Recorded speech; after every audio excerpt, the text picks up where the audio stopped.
Dhoraji session court દ્વારા દુષ્કર્મ કેસમાં આરોપીને 20 વર્ષની સજા ફટકારવામાં આવી છે। ધોરાજીના એડિશનલ ડિસ્ટ્રિક્ટેશન જજ અલી હુસેન મોહિબુલ્લા શેખ દ્વારા સજા સંભળાવવામાં આવી છે। દુષ્કર્મના આરોપી ભરત ઉર્ફે રાજ ચનાભાઈ ચાવડાને કેસમાં દોષી ઠરાવી 20 વર્ષની સજા અને 10,000નો દંડનો હુકમ કરવામાં આવ્યો હતો। ભોગ બનનારને સરકાર તરફથી 7 લાખ વળતર ચૂકવવા આદેશ આપવામાં આવ્યો હતો। આરોપીએ 16 વર્ષની ભત્રીજી પર દુષ્કર્મ આચર્યું હતું।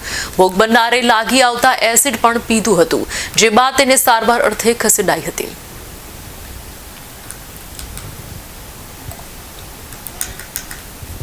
ભોગ બનનારના પિતા અને બેન તરત જ આ ભરતને શોધવા અને ઠપકો આપવા નીકળેલ।